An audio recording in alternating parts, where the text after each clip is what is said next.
Eric Hodnefield from Finance Factors. You guys have been doing an amazing job. The conference committee, everybody.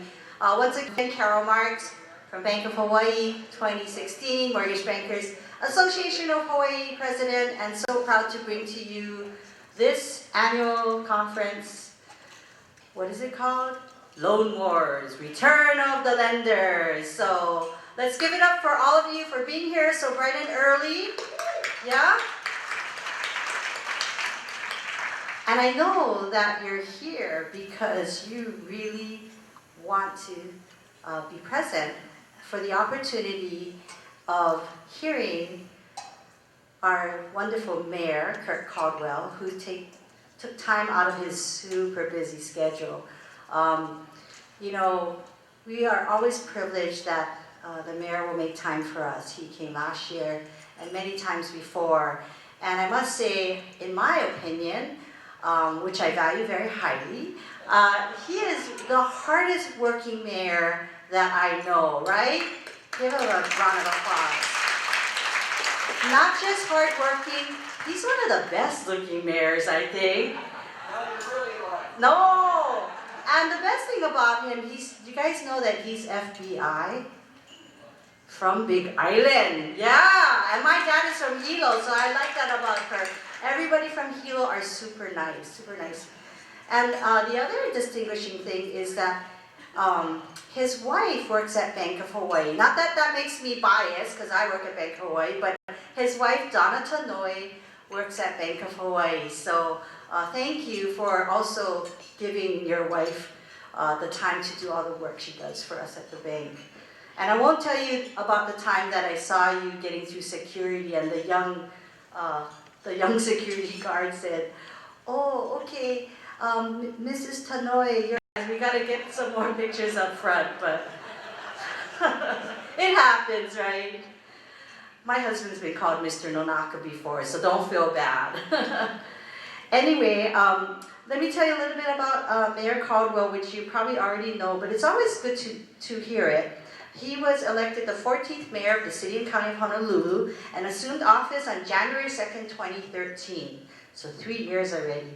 He's prioritized investing in Honolulu's core infrastructure with a focus on road, sewers, bus, and rail, parks, and homelessness. Big job. More than 800 lane miles of city roads were repaved in the first 2.5 years of the Caldwell administration. Thank you. We appreciate that in Kailua.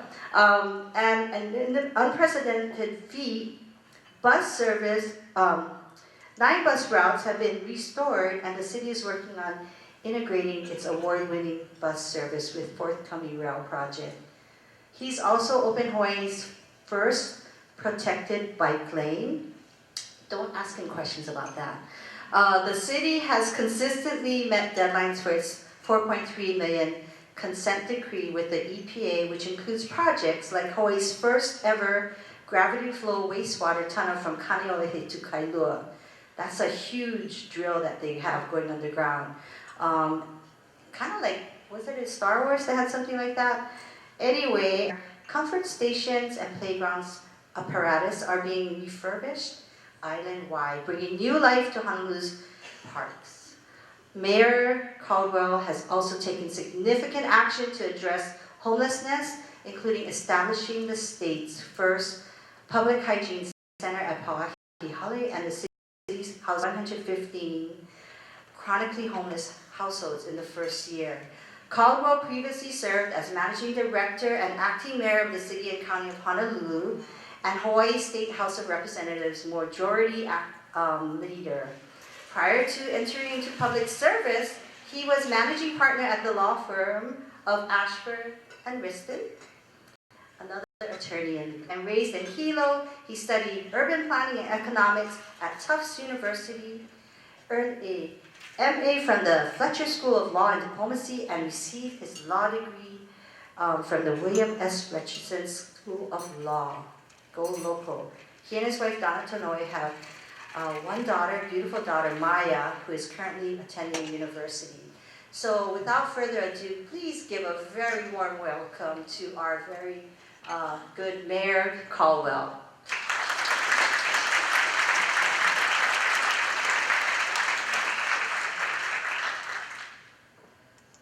Good morning and aloha.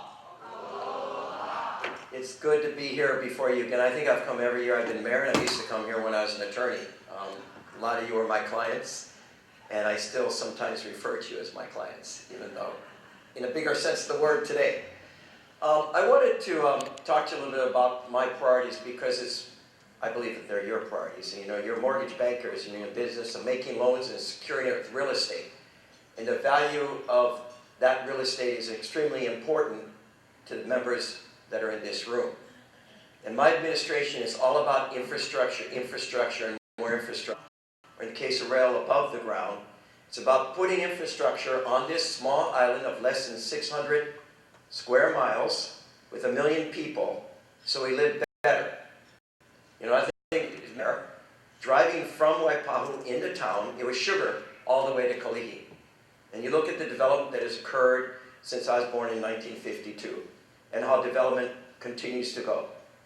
And for me, it's putting infrastructure in place that encourages development inside the urban growth lands to be open for ag or fallow or just open. But we live better within the urban core. And why is that important to you? If we don't do it right, one, we don't thrive as a community. You have more trouble making loans, and the loans that you make, the value may go down or up depending on what we do. On this island, we look at an unemployment rate of somewhere between 2.8 and 2.9%. We have one of the lowest unemployment rates in the entire country. When I tell mayors from other cities what it is, they think we're making it up. And that is because of the infrastructure projects we have going here, along with the private sector and along with the visitor industry. Rail. Started off as 5.2 billion, 6.8, more like 8.3 billion. But we're building the first 10 miles, and the next bid is going to be open and awarded on July 8th. But this is billions upon billions of dollars being spent on this island and contributing to good-paying, high-paying jobs. And they in turn go out and buy homes and other things. Our sewer system, over $5 billion worth of projects going on as we speak. In Kailua and Kaneohe, we have a deep gravity flow tunnel that we just broke through, 3 miles long, 400 feet below the surface, 13 feet in diameter, $370 million project that is on time and on budget. And I'm very proud of that project. First of its kind in the state of Hawaii. We've rebuilt force mains. We put 2 new, force mains are pumping sewage under pressure. We have 2 new tunnels that went under Honolulu Harbor, up the other side to Sand Island. We put in a second digester at Sand Island, that giant egg. And for you who work in town and look towards Sand Island, you'll see a second one next to the first one. That allows capacity for us to allow all the development you see happening in Waikiki, all the hotels that are being built, all the projects in Kaka'ako, and all the projects in the surrounding area all the way to Red Hill. If we weren't doing that, you would not get your sewer hookups, you would not see new product coming on, you would not see the economy that you see today. We've now repaved almost 1,100 lane miles of roads, more than ever in the history of this place.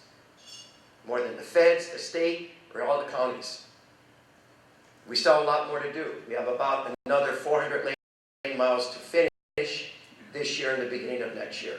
That takes care of 43% of our substandard roads that are county roads out of 1,500 that are bad, total of 3,500. And we have to maintain them better. We're rebuilding our parks because if we're going to live in a more dense urban core, when we come out of these high-rises, how do we celebrate the great outdoors? And I look at our parks as our crown jewels of their front yards, but we don't treat them as such. We've begun the process of kako for the parks, together for our parks, that we are actually showing more love, restoring restrooms, taking care of our grass, asking people to respect what we're doing.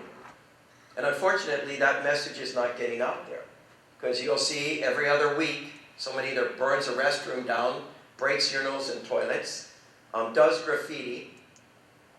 And I'm trying to figure out how we change the culture of this island, all of us who live here, to show more love for our public spaces. In other countries you can. You go to Japan, you go to Ueno Park, which is a great park in Tokyo by the Diet. There's not even trash cans in that park. Because the Japanese go into parks and they take their opala back out with them, instead of throwing it in a trash can or on the ground. Or you go into the great parks in Europe, you don't see the destruction you see here. Now, how do the people there change their mindset? How do we do it here? But we're working very hard to do that. Bus routes were cut by the previous mayor. I've restored a ton of bus routes, because bus and rail combined together help people move without using cars. And for those who can't afford to park in places like Waikiki, or can't afford to have a car and pay for the gas, have a choice. And when folks tell me, hey, Mayor, mass transit, we're not mass transit, man. No one's going to ride your rail. We're not Boston, New York, San Francisco. Ask them, how many people do you think ride the bus every day? 225,000 rides every day on our bus. So on an island of 1 million people, that means 1/4 of the people are taking bus. We are mass transit, and people will get out of their cars and travel together. So bus and rail combined are going to make a huge difference. Finally, on homelessness. When I got elected, when I was running, the homeless problem was getting worse and worse. I got elected, my kitchen cabinet said, don't touch homelessness. You're going to go into the Okefenokee swamp and never come out. Well, I went in, and I'm up to my neck. But it's all of our problems, city, state, federal, and the private sector. And through our efforts, we have actually housed over 747 veterans now in the past year and a half. I took this pledge with Michelle Obama as one of the mayors of the top 25 cities, and the mayor of the city where her husband was born, and made that commitment. We haven't housed them all, but we've housed a lot. We've also housed another 200 chronic homeless folks just on this island for almost 1,000. And by doing that, our homeless population on this island only grew by 1%. The unfortunate thing is still grew. We've got to actually start seeing that drop. But I'm committed to keep doing this. We're buying housing, as you see, in communities, and then placing chronic homeless folks in it. People hate it, by the way. They all say, we need to solve the problem, but don't put the homeless in my community.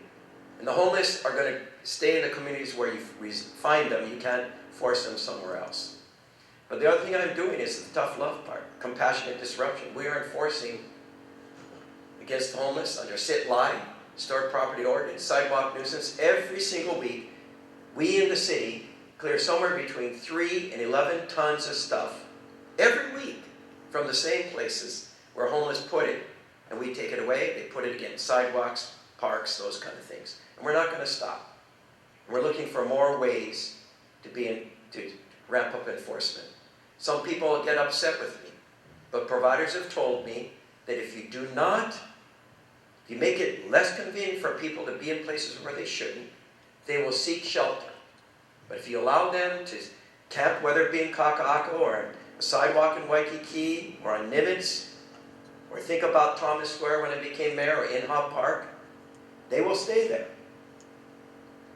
If you enforce, you make it less convenient, they'll seek shelter where they can get help. And yes, there are rules, but everyone in this room abides by rules, and even if you're homeless, they need to abide by the rules too. And some people don't like that. But that's my position, but we're showing the love by housing. Okay, I want to talk a little bit more about rail, because rail is a gift that just keeps on giving to me. And I'm really envious. Tulsi Gabbard gets up every morning and smiley faces attached to her. I get up every morning like more tar sticks to me. A lot of it on rail.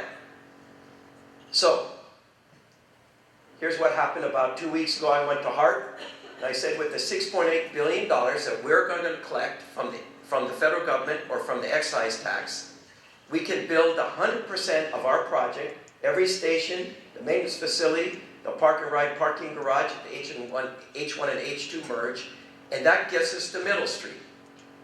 Now the press took that as saying, I'm saying stop at Middle Street. It was hard for me to answer the question, how far can you get with $6.8 billion? And that's as far as we can get. That's an honest answer, with a contingency just in case, because we always need more money. And I mentioned it at that time because the FTA was saying, we need to know what your plan is. So you only have $6.8 billion, but it's going to cost $8.3 billion. So how are you going to build a system that costs more than the money that you have? It's a funding problem. God bless you. It's a funding problem. And I answered it. I put the focus on trying to decide what we're going to do. But I also said I'm fully committed to the full 20 miles. Give me the time to find the additional money. Because I did that a year and a half ago. I went up to the legislature with certain members of the Heart Board. I wish more people were with me at the legislature because it was a tough slog. But we've got a 5-year extension to the surcharge to raise additional money. And now we're going to have to do it again. And it's unpopular, by the way. What politician wants to say, I want an extended tax on the voters that are going to vote for that person? But if we're going to build the full 20 miles and go even further, the public is going to have to pay. And I believe it's the right thing to do. We're the capital city for the state of Hawaii. We need an integrated transportation system. We need to address congestion. But we also need to address how we grow and develop in the urban core. And rail is about concentrating that growth in the urban core, and through TOD, transit-oriented development around stations, you get more housing for people to live inside the urban core, which means all of you in this room get to make loans on that housing and other types of development that occurs, commercial and retail. So I need your support. And you saw the reaction when I said stop and give up. I never said that, but people thought that. They said, no, you got to build the full 20 miles. So where do we find the money? There are a couple sources. I think the FTA, the Federal Transit Administration, needs to kick in more money. They usually support about 1/3 of a project. And at $5.2 billion, 1/3 is about $1.55 billion. At 8.3, it's about 20%. It's 19% actually. And I've asked them for more. They have not answered my request. And I'll tell you why in a minute. I'm going now to all the major developers in the urban core asking them, will you build a station, or at least pay for a station? A station is about $40 million. Some a little less. Ala Moana is more. So it averages about $40 million per station. What will it take for you to write a check to help pay for a station? What can we give you, the city? Can we give development rights that you can sell? Can we give you density bonuses or height increases? Can we forgive real property taxes? You tell me what we can do in exchange for you raising money to help pay for this. I've looked at our bond council guys and said, can we refinance our debt? Right now we're paying off this rail project within 3 years, 30-year bonds, or even longer, and put the debt on future generation of riders instead of today's folks. That is a change in what we've been doing in the past, but it's something I think we need to look at and ask ourselves. And finally, we need to go back to the legislature and talk about a potential extension. But they're going to want to see what we're bringing to the table, which are the things I just talked about. But the reason why I asked to give us until the end of May of next year are a couple of reasons. One, you're not going to get a decision out of the federal government until after the election. Who's going to be the next president will make an extreme difference on whether you're going to get a federal government that supports infrastructures like this, mass transit infrastructures, or not. And we're not going to make a hard decision on this issue until there's clarity at who's coming in next. Secondly, Congress. There's elections in Congress. The Senate could go back to being Democrat. 54 senators could be Democrat. That's good for Hawaii because our entire delegation are Democrats. And the good news is one of them, Brian Schott, sits on Appropriations, which is Senate, and if it goes back to being Democrat, the Appropriations Committee that he sits on becomes Democrat and he has more clout to get money from the federal government. And we won't know that until the second week of November. Finally, the legislature comes into session in January and adjourns the beginning of May. And if we're going to be asking for an extension of the surcharge to get all the way to Ala Moana, we won't know that until the end of the session. We know all of those things. And should I be lucky enough to come back as mayor, I can go to the FTA and say, we can build all 20 miles and this is how we do it. But if we don't get that extension of time, we're going to have to make a hard choice to go back to the FDA and say we can't build all 20 miles with the money we currently have. And no one likes that. So I'm asking for your support to the extent you talk to people to give us a chance. Okay. So I wanted to end on that note because it's highly, highly controversial and it's in the news every single day. At that point, I don't know, I'd like to open it up to questions. If you have questions, I've talked for how long? You said about a half an hour, yeah, Linda? How long has it been? Okay. But I'm more than happy to answer any questions you may have. I think I've covered most everything here. Well, I'll tell you some interesting facts. The value of all of our real estate on this island, $187 billion. That's the assessed value of real estate for us. Now, you're not going to sell it for the assessed value, but that's what we assess it at. In the past year, North Shore values have climbed 7.5%, Central Oahu 4.6%, Urban Honolulu 5.8%. So we have not raised real property taxes unless you have residential A, second homes valued over $1 million that you don't have a homeowner's exemption. But values continue to increase because of the strong market and the investments that we're making in infrastructure, the strong tourism market, and the strong military presence on our island. In the year 2000, what was the average price of a home? Anyone hazard a guess? $300,000. Today, right now, $737,000. To just show you. We have huge challenges. As a waivers and TOD zones will get entitlements up front, automatically. If you build 10 or more units, you'll get density bonuses, height increases, forgive parking requirements, forgive sewer hookup fees, park dedication fees, if you build rental housing and market housing below 140% AMI. Trying to add to the capital stack to get more affordable housing built. And then we're doing accessory dwelling units. We have this, you can do a second smaller home, 400 to 800 square feet. We passed that law. We've now issued about 40 permits to build these, much less than I was hoping because there's 120,000 lots you could place these on and buy. The way this is an opportunity for second mortgages for folks, even maybe first mortgages for seniors who now want to add an accessory dwelling unit to add income so they can, live better in their golden years. But we now have the second bill where we're going to forgive all the fees. It's about $11,000 because accessory dwelling unit of 400 to 800 square feet ranges between $60,000 and $80,000 to build. So we're pushing that. The last part, which developers get the heartburn, is how do we push down and 40% AMI, which is about $120,000 for a family of 4. Push that lower. Maybe make it only 15%, and then forgive a lot of the requirements we have today, so there's still incentive for them to build. And we haven't fixed that formula, come up with it yet, because I don't want to just mandate it and have nothing be built. But we need to change how we build. Okay, questions from anyone? Wow, quiet. I'm looking to see if I left anything out here. I do have a proclamation, by the way. I'll read that. Now therefore, I, Kirk Caldwell, Mayor of the City and County of Honolulu, the best place in all the world, do hereby proclaim June 30th to July 1st, 2016 to be Mortgage Banker Association of Hawaii Days. And the proc is with you somewhere.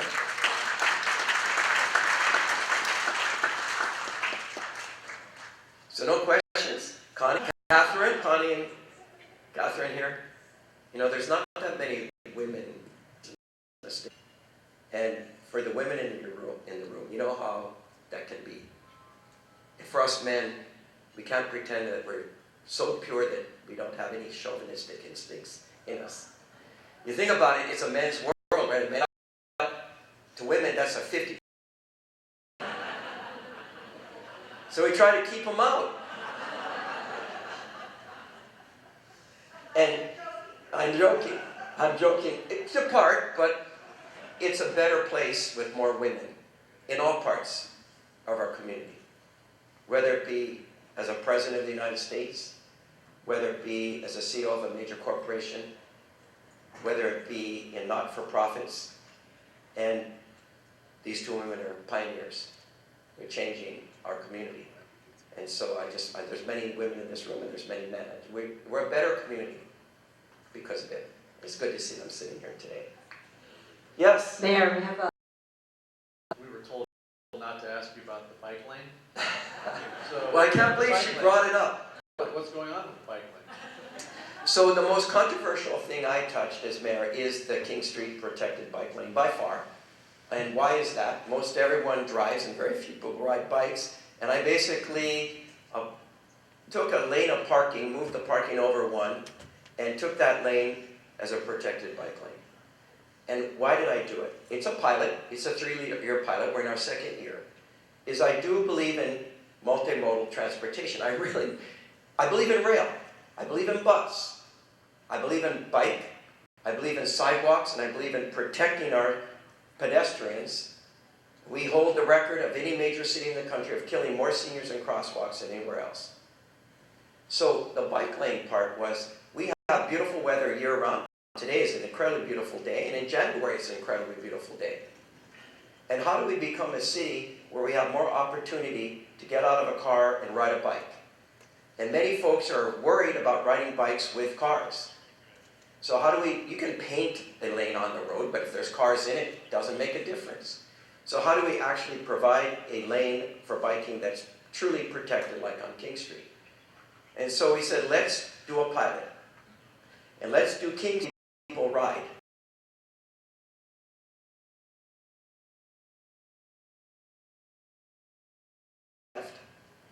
So what we liked about it is you have the bike lane, you have cars parked, so it really is a buffer. So bikers can ride protected. What have we seen?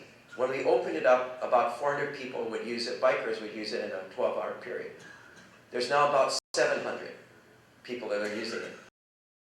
Dropped dramatically. Hasn't disappeared, but it's dropped. And yes, our drivers who are going left have to be really careful because you've got to look both ways. We looked at doing Yonge Street. But to do Yonge Street, you've got to take away a lane of traffic and parking. And the merchants on Yonge Street said, we're going to lose business. On King Street, you still have all the parking you always had. So the merchants still have access to parking, but you also have the bikers. And what we've seen is there's not been a drop-off in business in those. Although there was a street, we're looking at doing maybe P.E. Coy, Head Street. Going, if ridership doesn't ramp up, maybe we take it away. But you look at cities like, he became Carter's Secretary of Transportation, he was the mayor of Oregon. He said, I'm going to commit to making money. And every mayor after him has done the same, and Oregon holds, is like with bike, cars, controversial, crazy community. We have 1 million people here, we have almost 800,000 registered vehicles on this island.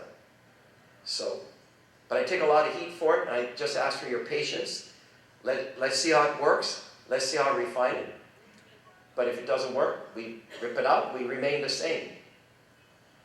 I appreciate the bike lanes. I live in Caldwell, so I love biking too. And thank you for, Thanks. putting it out there and trying to improve it. What about all-way crosswalks? Exploring that at all? I mean, they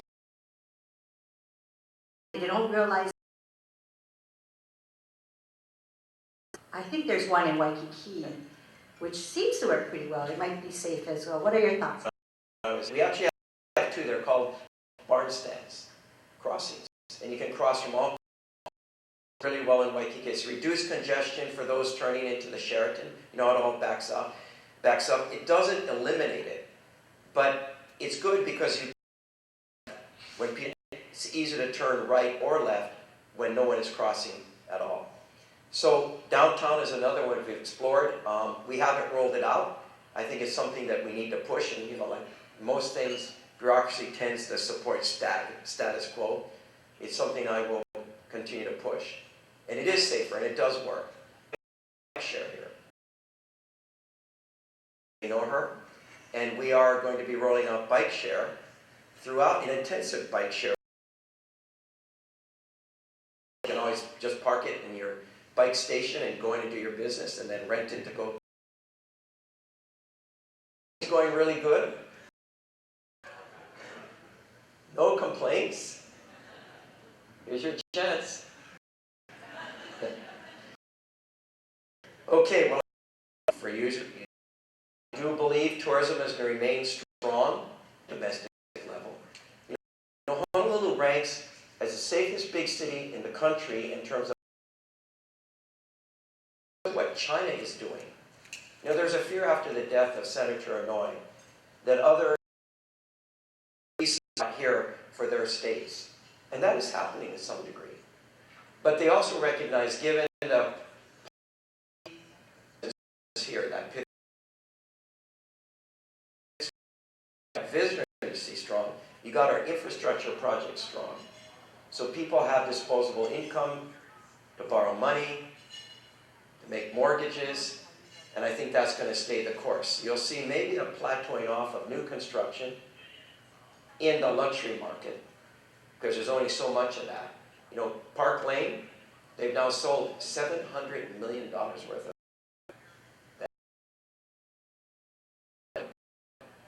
I think you could continue building that for years, and I hope they do. And with the stronger economy, there will be people who can afford to buy those units and pay their mortgages. So I leave with you that. I see it as a positive couple of years, and you know, who knows after that. Thanks. Appreciate it. Love all you guys. Mahalo.